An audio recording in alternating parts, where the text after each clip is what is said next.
Hi, everyone.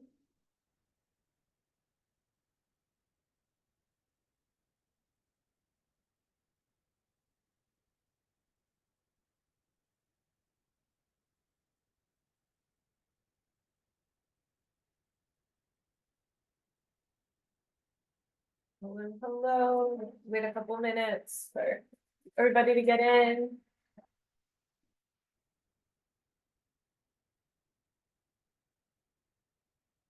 Hi, guys.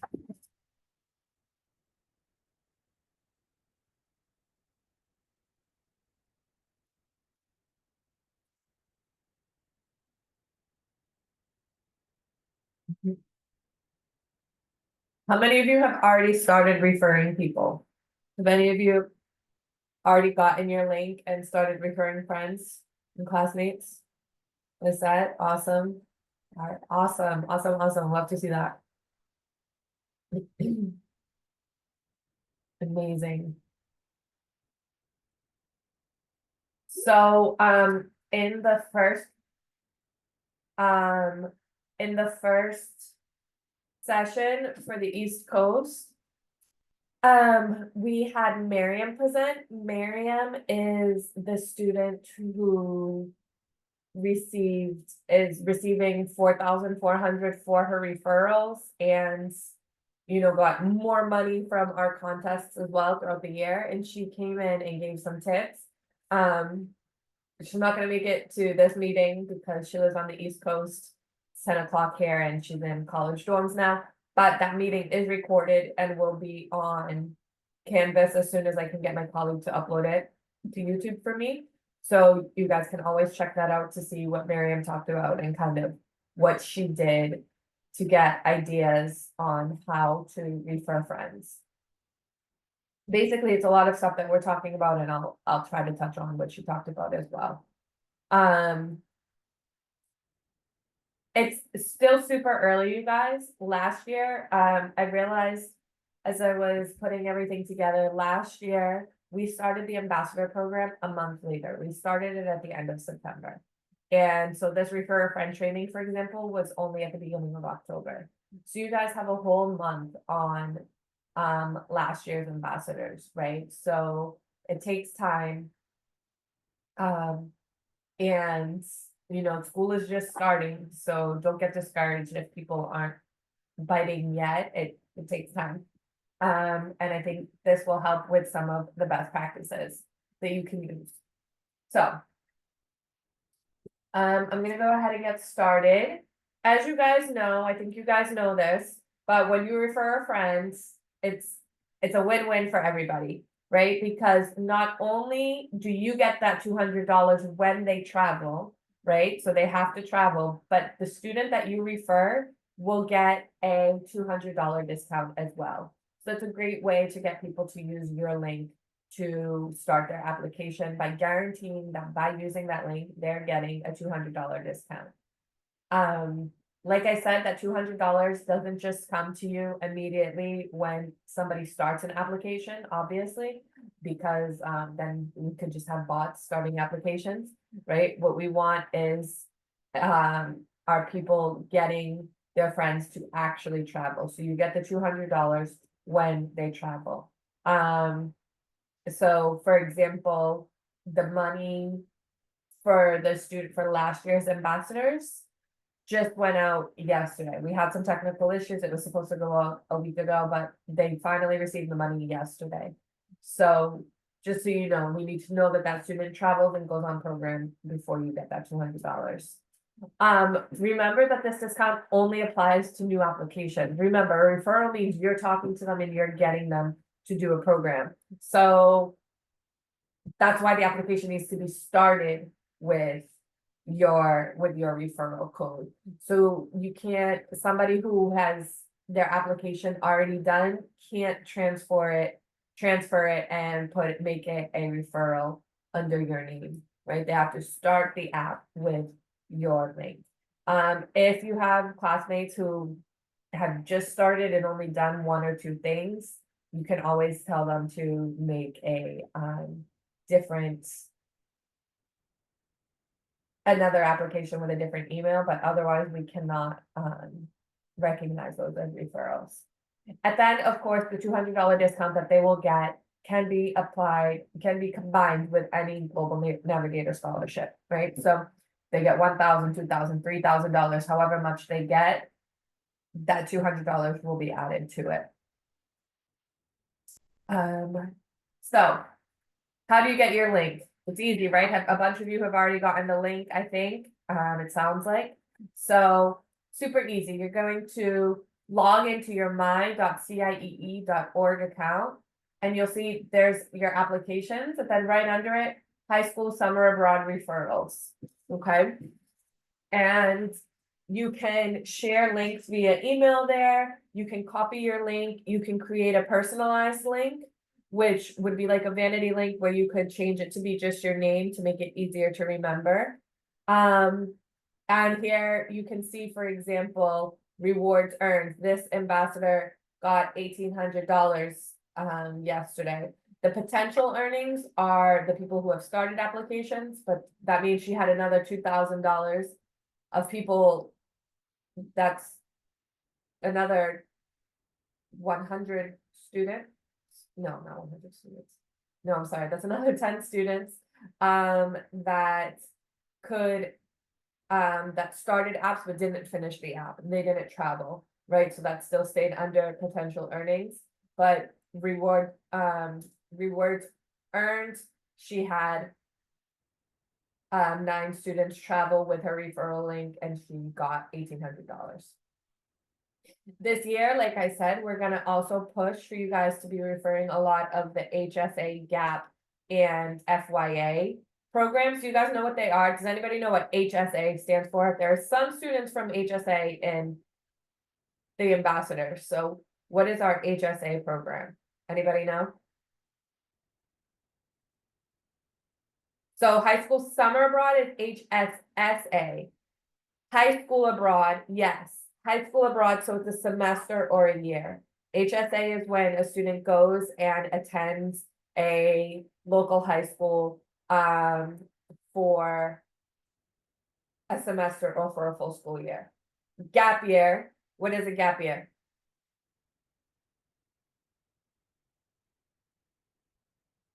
What's the gap year program?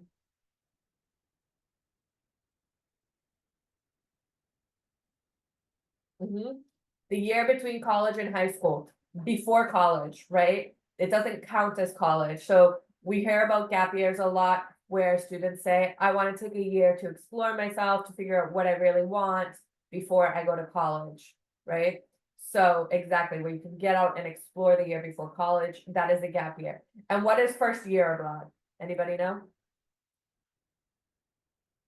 That's a new one that that's just getting off the ground.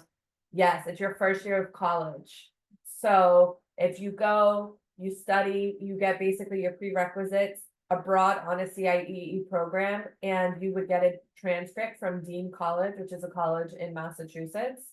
So that then that counts as the first year, a freshman year with an American university. So then when that student comes back from studying abroad, they can transfer those credits to another American school and go into college as sophomores, right? Great, so you could also refer to those programs. It's not gonna be the same link. This is the link to the summer program.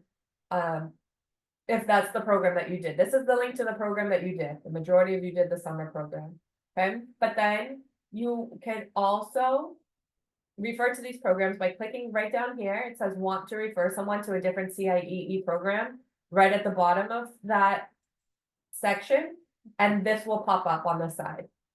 High school summer abroad, semester, gap year, first year abroad, college, teacher abroad, TEFL. You can click whichever one of these you want to refer a student to. So say you have a classmate who says, I'm really interested in learning about the first year abroad program.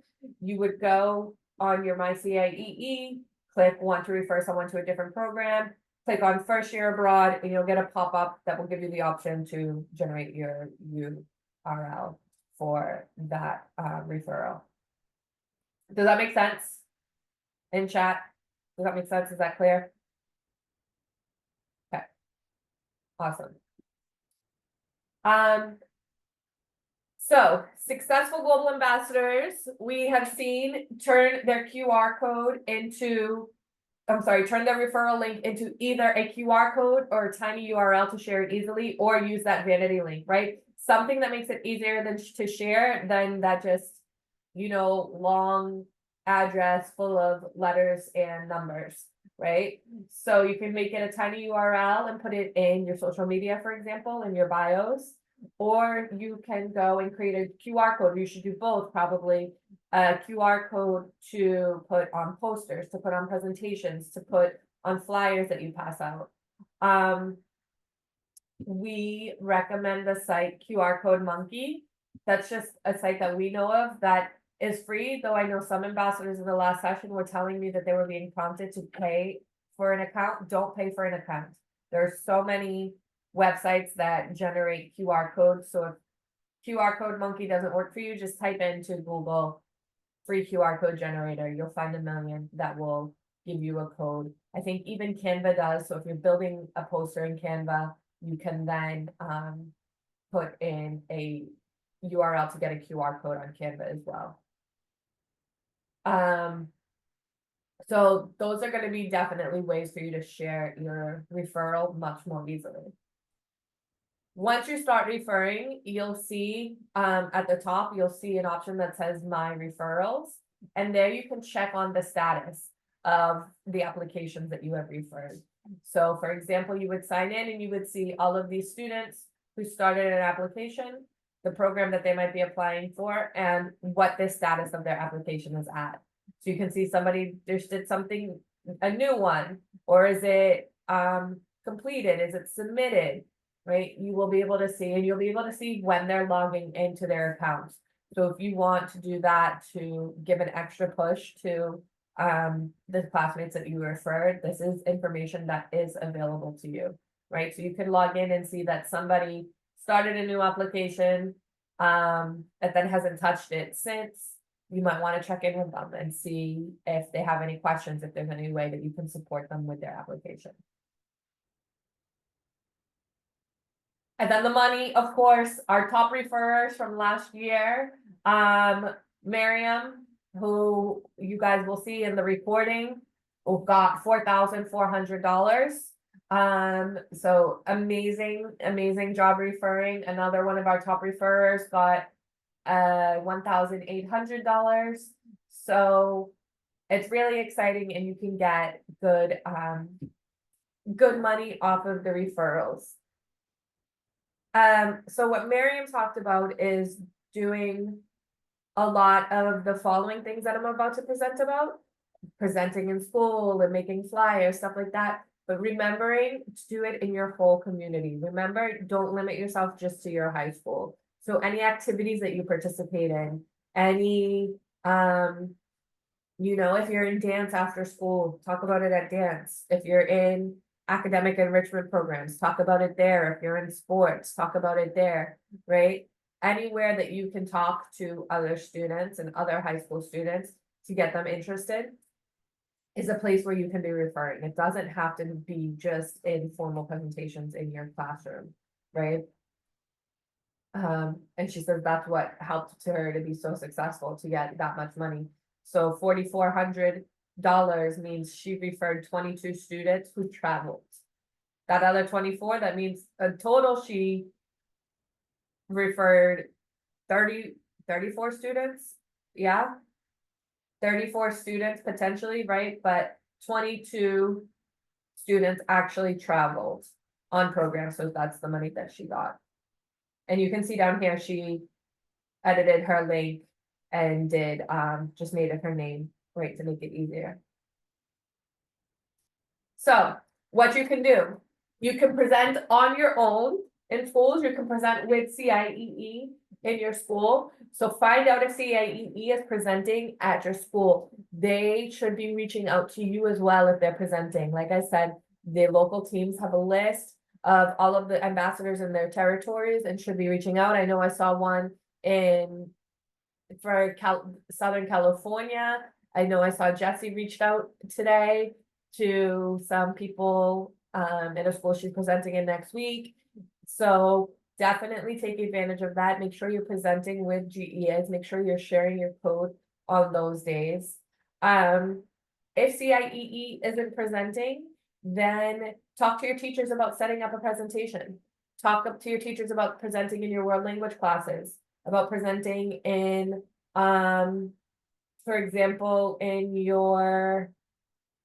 an auditorium presentation, if you have activity fairs, if you have club fairs, if you can then always reach out to your local representative. Most of them are in the WhatsApp groups already, not all of them, but I did post on the Canvas announcements today, the emails for your, basically lead representative for your area. So you could always reach out to them and email them to get them to come present with you. For example, if you guys are in Texas North, Colorado, this is Tanya. She is the representative for your territory. So Dallas, Fort Worth, Colorado, and a couple of other states, which is amazing.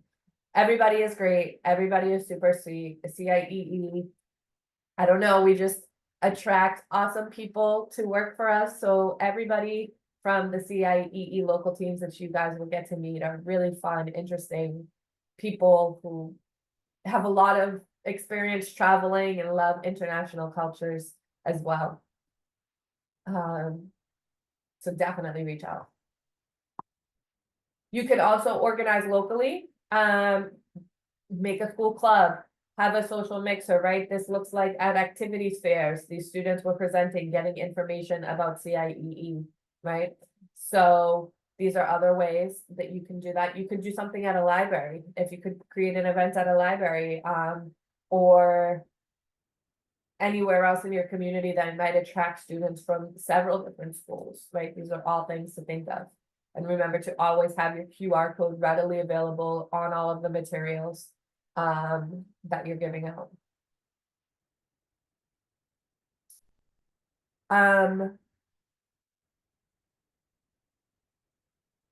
Sophia, yours is gonna be the Northern California. So, yeah, guys, your reps on, the thing is we have 14 regional teams for 50 states, right? So a lot of states fall under the territories of other states, right? Like, for example, North Carolina, South Carolina also includes like Tennessee, Mississippi, Alabama, a bunch of states. I think there's 5 states besides the Carolinas that are in that territory. So definitely reach out to them. So yours, Sophia, is Daniel, who is super, super cool. One of my CIEE besties. So definitely reach out to him.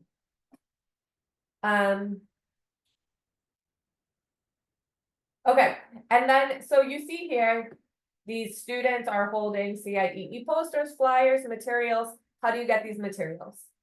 First off, I uploaded today to our Canvas course, digital marketing materials. So if you go in and click files on the left navigation column, you'll get into our files, click on important resources, and then under there is digital marketing materials, okay? In there, you're gonna find, I think it's like 10 or 12 different documents that you can use, PDFs that you can use to print out and put your own QR code on. As well as other materials and materials specific to different programs. So you'll find a summer program, you'll find a summer flyer, you'll find a HSA flyer, a GAP flyer, FYA flyer, flyers for all of our different types of programs and resources that you can use as information to give to your school, to your classmates, to your teachers, right? And those are things that you can print on demand and that you can edit, right? Which is really great. You can edit it and put your own code in. You can also go to ciee.org/print to order more materials. Here you can order flyers, which again, I recommend probably putting your, using the digital file so that you can put your own QR code on it, right? But if you want to be sent already print flyers, that you won't be able to edit. You could do that, but if you scroll down, you can't really see it there, but, we also have pins, pens, and stickers that you can order. So you can submit orders if you want to do a table or if you want to have things to hand out while you do presentations. Go to ciee.org/print. In the I am ordering for, please put Global Ambassador, just so I know, because this page, I think teachers also get it and our CIEE staff. So this way I will know that it's for me, and I will manually fulfill the orders on a weekly basis. So I'll look every Friday and see what orders we got and then send those in. So it's not something that's automated. I think it takes about a week usually for things to get delivered. I would say safe a week, especially since you guys are on the West Coast. It takes a little bit longer because I'm pretty sure it is coming from New England. Also sharing about your experience on social media. If you're on social media, right? You don't have to create social media accounts for the ambassador program. If social media is not your thing, that's okay. But it's obviously a great place for you guys to be talking about your experience. To talk about how the program impacted you, talk about your friends, give tips, share your photos, make videos, make memory videos, tag us. We love to be tagged. We love to reshare. We reshare a lot of content that students tag us in. So definitely tag us, follow us, and use social media to your benefit. Again, I highly suggest putting your referral link in your social media bio as well. Create your own material.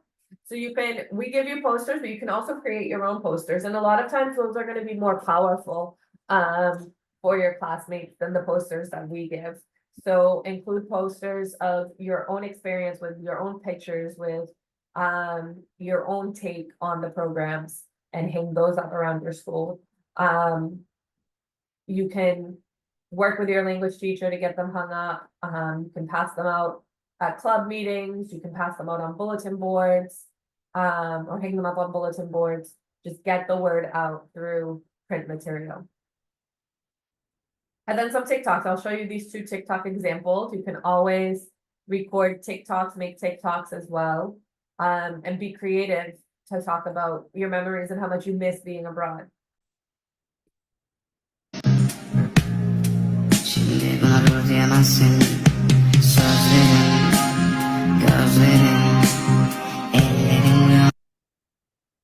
So that one's awesome, right? About how we look forward to studying abroad. We wish we can study abroad, and then we have this amazing opportunity to study abroad on a scholarship. And this one.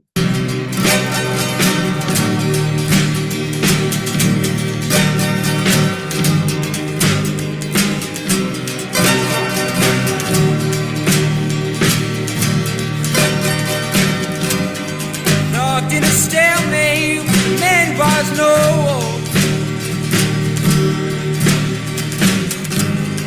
Rocking a hard place, it's battery control.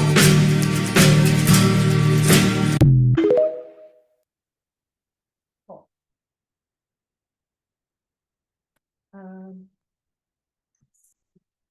Okay. Any questions up to here about referrals?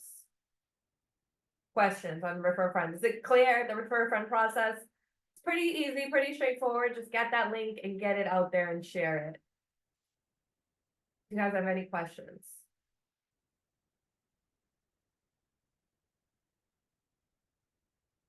Okay, awesome.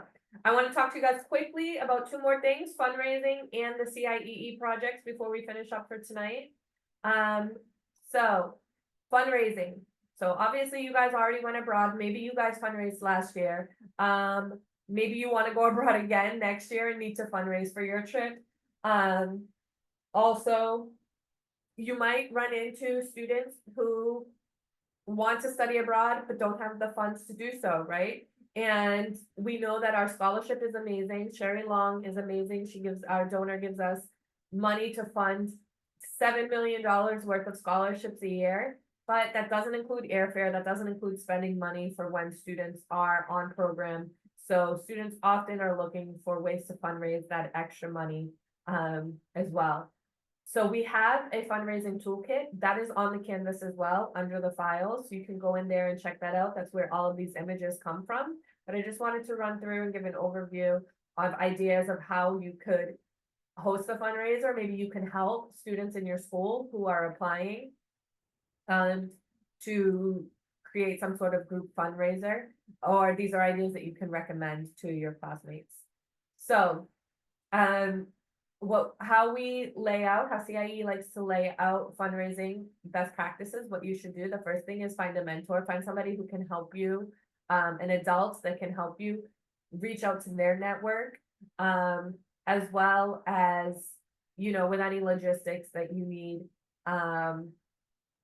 get in contact with businesses or anything like that. Find a buddy as well, find somebody else who is gonna want to do this fundraising for the same cause, right? Fundraising activities don't have to be super complicated, but it's always more fun and more productive and easier if you have somebody helping you, right? So find a buddy, somebody to work with. Set your meaningful fundraising goals. So how can you do that? That is in this first image here, right? Think about the tuition, think about airfare, think about passport, think about spending money, the money that you need. And then think about the money that you're getting from somewhere else. Think about your scholarship, think about money that your parents are able to give you, money that, you have saved up from jobs. Take all of that money and subtract that from the total money you need. That's how much money you need to fundraise, right? We suggest dividing that by 300 to think of how many events you might need, because probably around 300 is going to be an average amount of revenue for a fundraising event. Once you have your fundraising goal, think of your message, think of what you want to do, think of why you're going to tell people your why. Why are you doing this? Why is it important? Why is it going to be transformational for you? Why should they give you support to help you have this experience? And as you guys, I think people give money to fundraisers when they identify with the cause, right? Or when they it's something that helps make them feel good, help them feel like they're doing something positive. I told the story to the East Coast. I remember, and this is crazy because you guys are gonna realize how old I am. But when I was in the seventh grade when 9/11 happened in 2001. And my school was doing a fundraiser for the NYC firefighters, right? And my school wanted to send money to firefighter relief fund. And my friend and I decided to do a lemonade stand, and we were charging $1 for our cup of lemonade. How many people do you think paid only $1, and how many times do you think we got more money than $1 for a cup of lemonade? We had plenty of people that were coming, and we would say $1 for a cup of lemonade, and they would hand us 20s, right? Sometimes even more, sometimes 5s or 10s, right? Because they knew that the money was going to a cause that they believed in and a cause that they wanted to help. In the end, my little lemonade stand with my friend that I had never had a lemonade stand in my life before, that was the only lemonade stand I ever did, raised over $500 for us to bring to our school and donate to the NYC Firefighters Fund. So that just shows you how much people are willing to throw in extra money if they believe that they're going to help, right? So make sure that that message is important. And identify your network. Think of who you know. Think of who you can ask for money from, who you can invite to your events, who you can do some work for, right? Think of your parents and their network. Think of a mentor and their network. And then they can go passing the word to their coworkers, their friends, their family, right? And you can build a huge network of people that might be able to help fund your cause. So this is some ideas from some alumni who, I think these were college alumni who did some fundraising for their opportunities, right? So for example, we have ISAT who babysat, she cleaned, she helped family and friends with things around the house, tutoring, and did a lot of neighborhood community jobs that helped her bring in money to be able to pay for her study abroad in Tokyo. We have Rebecca who did a yard sale. She asked for donations from friends and family and neighbors to donate any items that they don't use anymore that they think could be of value to host a yard sale to sell. So really the donation there isn't people aren't giving their money, people are giving things that they don't use anymore. Which could be even easier to, you know, bring in a lot of items. Nathan did a GoFundMe. A GoFundMe is always something that you can do, right? I have heard of lots of students who did GoFundMes and got enough money for flights. So that's definitely an option and obviously a very popular option and one that, you know, would really be powerful with that network. If you think of your parents giving it to all of their coworkers and their coworkers giving it to their families and them giving it to their friends, right? You can reach a lot of people with a GoFundMe. Anaya talks about making cake pops and selling them at school, right? You could also sell chocolates at school. You could also do a bake sale, right? Eileen wrote a letter to her family and friends and asked for donations. Very thoughtful letter of why it was important to her and asked them for help. And then restaurant nights. I know those are super popular from my time teaching in high school, where you know you would go to the local TGI Fridays and ask them to sponsor a night for your club or your organization or your group, whatever you're fundraising for. And you know, you create posters so that the profits from that night, a certain percentage goes to your group. So these are all ideas that you can use for fundraising, ideas that you can suggest to your classmates if they're looking for ways to fundraise as well. Do any of you have any other ideas of fundraising? Any fundraising that you did? Anything that you've seen your clubs or sports teams do in your school?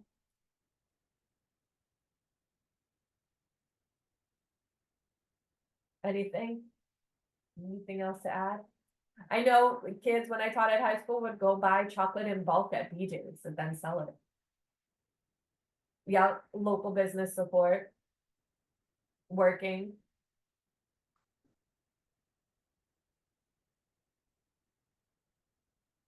Raffles, yes, that's a really good idea. Raffles. Mhm. Maybe if there's a group of you in your school, you could create like a week of raffles and sell those, say, those calendar raffles, right?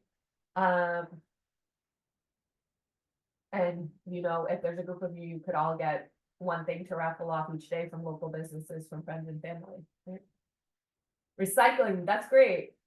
Recycling bottles.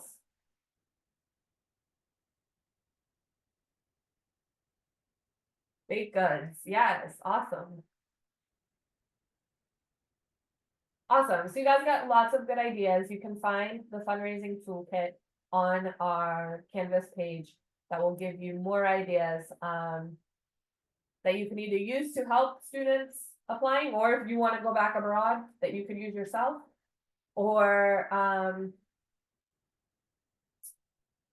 you could pass along. You can always pass along that toolkit as well. Okay, last thing I wanted to touch on for today are the CIEE projects that you guys are gonna sign up for. I'm gonna send out the form tomorrow. I'm gonna have you guys rank kind of what you are most interested in, which projects that you really wanna work on. You have to sign up for at least one, okay? So I'm gonna go over the 5 of them. The 5 options are an Ask an Ambassador page that we're starting for the first time this year, social media takeovers, the podcast, the virtual fair, and sales webinars. How many of you have seen the podcast? Have you guys seen the podcast?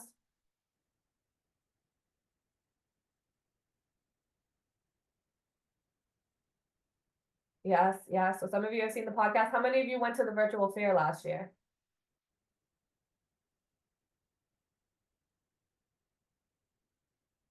Virtual fair. Okay, cool. So these are different things that really become, we have our success with because of our ambassadors, right? Social media takeovers, we've been seeing a lot more of lately. We've been doing a lot more of lately. And the Ask an Ambassador page is something new. So for the Ask an Ambassador page, if you volunteer to be on this page, basically what it's gonna be, basically what happens right now is local teams will match students. If a prospective student has a question, they'll match them with an alum that might be able to answer their question. The idea of it for the Ask an Ambassador page is to centralize that and automate that by creating a page that includes your picture, your bio, basically like where you're from, where you studied abroad, your pronouns, different parts of you that are important to your identity, that people can reach out to you, can choose to ask you a question based on where you studied, or the fact that they are a student of color also wanting to know about being a student of color abroad, or a student from a small town who wants to know what it's like for somebody else from a small town to go abroad. Different things like that. We will post, there'll be an automated form where you can take questions from prospective students. Social media takeovers, you would take over our Instagram for 1 to 2 days, or you could create TikTok content, right, or video content for YouTube.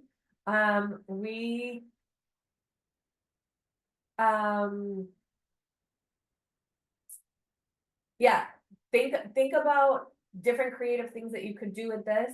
Think about trends, right? Especially with TikTok. Think about what's trending on TikTok and make fun videos like that. It doesn't necessarily just have to be, I miss study abroad and then a bunch of pictures, right? Think of memes, think of what is trending at the moment, think of sounds that are trending at the moment, and have fun with that. I mean, you guys know better than anybody else what is on your FYP. So do things similar to what those trends that are on most American high school teenagers' FYPs. The podcast. So you could be a guest on the podcast. We usually do guests, 2 to 3 guests per episode. We try to do 1 episode per month. I want to get the first episode recorded in the next couple of weeks because we do want to get one out for September. We talk about a variety of topics. The first one last year was about talking about host family. We also talked about culture shock. We talked about do's and don'ts of study abroad. We had an episode that was students of color abroad. We had one that was specifically Black students abroad. We had I don't remember what else, but we had a bunch. And we want to do similar topics this year. We want to do different topics. Some of the topics that I'm most excited about that I'm thinking about are, for example, so I've mentioned to you guys, I'm Portuguese. I'm a Portuguese teacher. I studied abroad in Lisbon. So students like me who, my family is from Portugal, but I have not spent an extensive amount of time in Portugal, and with CIEE went to Portugal for the first time, right? So those students that are heritage students and going and experiencing the language, experiencing the culture of their families for the first time through CIEE. We also want to do a Latina student one that is potentially in Spanish. We want, we find that a lot of parents watch our podcast, so we would love to have a Spanish language episode. We are looking for students who have gone abroad for the second time. We are looking at holidays while you study abroad, all of these different things. And you can also suggest topics and we can figure those out once I see who wants to be on the podcast. The virtual fair is in November, the 18th through the 21st. It is, of all of these initiatives, the one that the ambassadors have been doing the longest. It is 4 days in which we hold upwards of 20 presentations at night for prospective students and their families. So we create a whole schedule around different topics. That is primarily run by the alumni. We always have a CIE representative in each presentation that gives kind of the opening CIE overview, but the presentation is mainly driven by the student ambassadors. Last year, for example, we had one episode, one session for each of the 8 languages that were offered last year. We had arts program ones, we had science program, right? So then taking by topic programs we had and grouping them together. We had one talking about scholarship tips, one talking about application tips, one talking about host families. So we have a bunch of different sessions that, if you opt to be in the virtual fair, we'll then try to plan out the logistics of, to get that plan. We want to get that starting. We want to start planning that ASAP because that is a lot of work to plan, to coordinate schedules across the country for people who are interested in presenting certain topics. So definitely want to get that straightened out soon. And then sales webinars. So the sales team also does weekly webinars in the fall, and as well as our regional teams host, might host more local webinars for, all of the schools in a certain city. So for example, you guys met Chris last week. Chris might say, okay, everybody in Portland area schools come to this meeting tonight.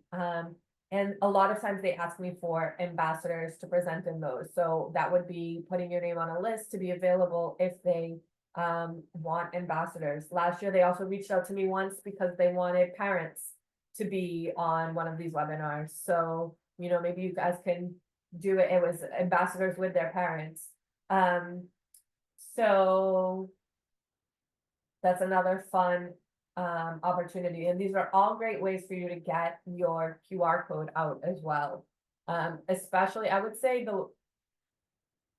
especially the virtual fair, the social media takeovers are going to be big ones, but all of them will be opportunities to get your link out to a wider audience.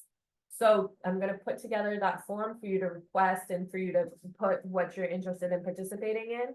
And then I will send that out to you guys tomorrow. Okay. And that is it. Do you guys have any questions? Any questions?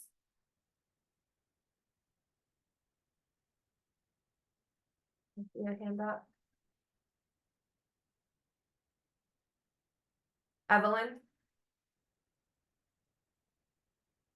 Oh, wait, let me allow you to talk. Evelyn, go ahead. Can you hear me? Yes, I can hear you. So I was wondering because my school is pretty small and like we're gonna host that teacher who is like in charge of like promoting CIE in our school, she's gonna have an event Great. like this coming September or something, and she asked some students to participate, me and a few more other students from the school, also ambassadors, and some of them just like students that study abroad will like talk with like some parents from our school. But I was just wondering whether like either me together with another ambassador from my school, I can like host it in like other schools like close by me that might not have those kind of opportunities. For sure, for sure. You totally can. We've had that before. We've had students that have gone and presented at other schools. I mean, that's gonna be dependent on you and those school districts if they let you in during the day. That would be missing a day of school. But you could also do something like at the library after school for those other schools, right? Where you say, come meet after school to talk about this opportunity, or do it at the library, do it at a coffee shop, at an ice cream place, anywhere. But yes, you can always reach out to other schools and other districts to get that word out and make those presentations, for sure. And then also reach out to your GEA. So reach out to those people those contacts that you'll get to see if they're going to those schools as well and ask to help them there.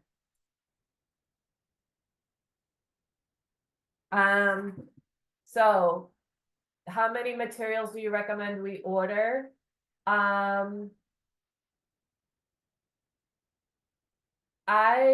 don't know, it depends. It depends on what you're gonna do. If you're gonna have a fair, it depends on how big your school is. It depends on, do you plan on passing them out to everybody in classes? Do you plan on having a table at a activities fair? I would not order a ton at first, maybe start low, but then you can also, I see somebody ask, can you order more throughout the year? Yes, you can order more throughout the year. Oh, it was you too, I think. You can always order more throughout the year if you need more. Yes, you can participate in multiple events. You can sign up for multiple events. We just have to see always, that we're giving opportunities to everybody, of course, but you can for sure sign up for multiple events. Yes, in-person opportunities. Skyly, where are you located?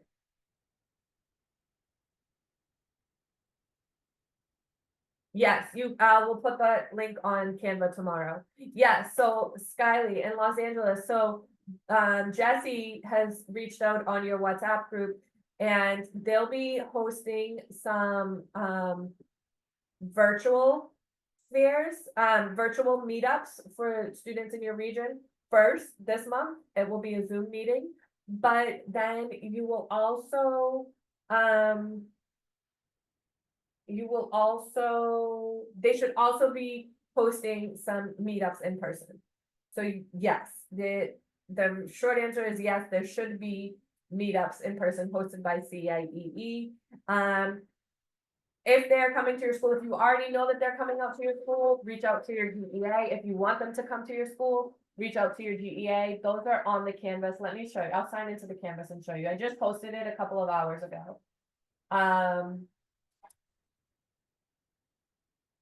The Canvas.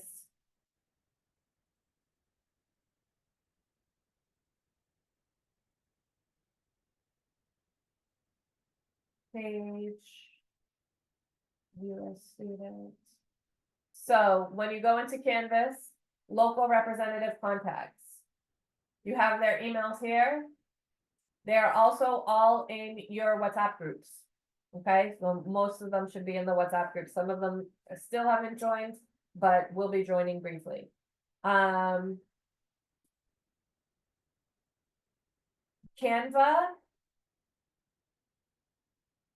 In-person meetup, they'll contact you because they'll plan it and send out information.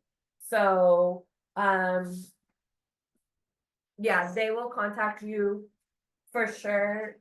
You could also, in your WhatsApp group, plan, you guys are always welcome, of course, if you guys are close by to one another to meet up without CIEE if you're interested, right? But, there should be CIEE events coming up. The Canvas links went out at the end of last week, 10 weeks. So I sent it to your email addresses. Let me check you. Thank you, Jasmine. Kenley, I sent it to you, to your email. I don't see which email I sent it to, but check your emails. If you can't find it, let me know. Check maybe your school email, if that's the email that you signed up for your CIE application with.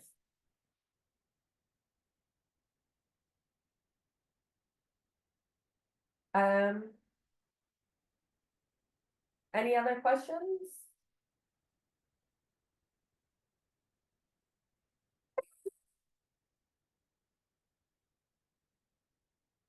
Oh, wait. Let me see. Yes, they should know who the ambassadors are. They have a list of all ambassadors in their territory, so they should, before they go to a school, check to see who the ambassadors are at that school.